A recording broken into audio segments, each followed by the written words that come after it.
구원과 신앙 두 번째입니다. 생명에 이르는 회개에 대해 살펴봅니다. 우선 스스로 점검을 해볼까요? 어떠십니까? 첫째, 자신의 죄가 하나님의 법에 대항해서 저질러졌다는 것을 깨닫는 경험을 했나요? 둘째, 자신의 죄가 얼마나 더럽고 심각한지 각성한 영적 체험이 있나요? 셋째, 자신의 연약함으로 인해 죄를 지었을 때 괴로움을 느꼈습니까? 넷째, 죄를 짓지 않기 위해 하나님께 부르짖으며 기도하고 있습니까? 다섯째, 죄를 짓지 않기 위해 영적으로 주의를 기울이고 경계하고 있습니까?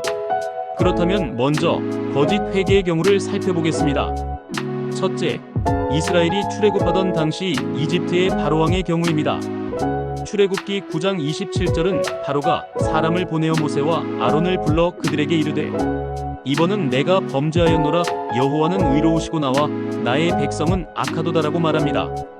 34절은 바로가 비와 우박과 우레소리가 그친 것을 보고 다시 범죄하여 마음을 완악하게 하니 그와 그의 신하가 꼭 같더라라고 합니다. 둘째, 헤롯 왕의 경우입니다. 마가복음 6장 20절은 헤롯이 요한을 의롭고 거룩한 사람으로 알고 두려워하여 보호하며 또 그의 말을 들을 때에 크게 번민을 하면서도 달갑게 들으미러라라고 합니다. 셋째, 벨릭스 총독의 경우입니다. 사도행전 24장 25절은 바울이 의와 절제와 장차오는 심판을 강론하니 벨릭스가 두려워하여 대답하되 지금은 가라, 내가 틈이 있으면 너를 부르리라 하고라고 말합니다. 넷째, 눈으로 드러난 것만 회개하는 모습입니다. 절반의 회개입니다. 한쪽은 타고 한쪽은 잊지 않은 전병, 즉 부침개 같은 모습입니다. 호세아 7장 8절은 에브라임이 여러 민족 가운데에 혼합되니 그는 곧 뒤집지 않은 전병이로다라고 말합니다. 이 사람들은 모두 하나님을 모르는 사람들입니다. 요한일서 3장 6절은 그 안에 거하는 자마다 범죄하지 아니하나니 범죄하는 자마다 그를 보지도 못하였고 그를 알지도 못하였느니라라고 이를 증명하고 있습니다. 그럼 성령의 역사로 이루어지는 회개를 볼까요? 진정한 회개를 위해서 성령께서 역사하십니다. 보혈의 은혜를 적용하기 위해 깨닫게 하십니다. 히브리서 9장 14절은 하물며 영원하신 성령으로 말미암아 흠없는 자기를 하나님께 드린 그리스도의 피가 어찌 너희 양심을 죽은 행실에서 깨끗하게 하고 살아계신 하나님을 섬기게 하지 못하겠느냐라고 합니다. 요한복음 16장 8절에서는 그가 와서 죄에 대하여 의에 대하여 심판에 대하여 세상을 책망하시리라라고 합니다. 그리고 에스겔 36장 25절은 맑은 물을 너희에게 뿌려서 너희로 정결하게 하되 곧 너희 모든 더러운 것에서와 모든 우상 숭배에서 너희를 정결하게 할 것이며라고 해서 성령께서 죄를 미워하며 싫어하는 성향으로 만드신다는 사실을 증언합니다.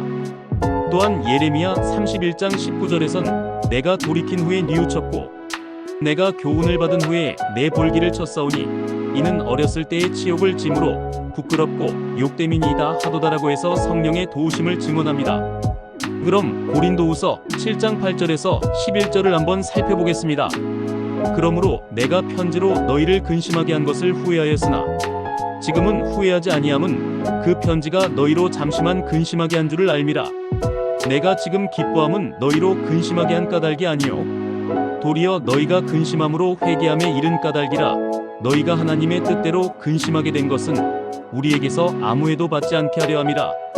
하나님의 뜻대로 하는 근심은 후회할 것이 없는 구원에 이르게 하는 회개를 이루는 것이요 세상 근심은 사망을 이루는 것이니라. 보라, 하나님의 뜻대로 하게 된 이 근심이 너희로 얼마나 간절하게 하며 얼마나 변증하게 하며 얼마나 분하게 하며 얼마나 두렵게 하며 얼마나 사모하게 하며 얼마나 열심 있게 하며 얼마나 벌하게 하였는가. 너희가 그 일에 대하여 일체 너희 자신의 깨끗함을 나타내었느니라. 이 말씀을 좀 설명해 보겠습니다. 첫째, 간절함이 있습니다. 스스로 영적인 주의를 기울입니다. 둘째, 변증합니다. 자기 잘못을 인정하고 고백하며 진정으로 하나님께 간구합니다. 셋째, 분하게 여깁니다. 자기가 죄를 지은 어리석음에 대해서 말입니다. 반복해 죄를 짓지 않는 데 필요한 성향이 일어나는 것입니다. 넷째, 두려움입니다. 죄에 대한 하나님의 진노와 심판에 대해 깨닫습니다. 이는 복음적인 두려움입니다. 주의 복음에 반응하는 것입니다. 고린도후서 7장 1절에서 그런즉 사랑하는 자들아 이 약속을 가진 우리는 하나님을 두려워하는 가운데서 거룩함을 온전히 이루어 육과 영의 온갖 더러운 것에서 자신을 깨끗하게 하자라고 권면하고 있습니다. 다섯째, 사모함입니다. 유혹으로부터 지켜주시길 간절히 바라며 구하는 것입니다. 여섯째, 열심을 냅니다. 하나님 말씀에 순종하며 최선을 다하여 실천하는 것입니다. 일곱째, 벌을 내립니다. 자기 스스로 다시는 죄를 짓지 않겠다며 징계하는 것입니다. 자기를 부정하고 금식하는 등 적극적으로 자신을 다스립니다. 이와 같이 회개의 증거를 스스로 살피는 것은 신자의 의무입니다. 고린도후서 13장 5절은 너희는 믿음 안에 있는가? 너희 자신을 시험하고 너희 자신을 확증하라. 예수 그리스도께서 너희 안에 계신 줄을 너희가 스스로 알지 못하느냐? 그렇지 않으면 너희는 버림받은 자니라라고 강조합니다. 신자가 되는 것은 인격이 변화되는 것입니다. 성령으로 인하여 그리스도의 성정을 닮습니다. 새로운 인격, 새 사람이 되어서 말과 생각과 행동이 하나님 중심, 그리스도 중심으로 바뀌는 것입니다. 영생이 있는 자, 복이 있는 자의 모습을 드러내며 살아가는 것입니다. 오직 하나님의 은혜로 말입니다.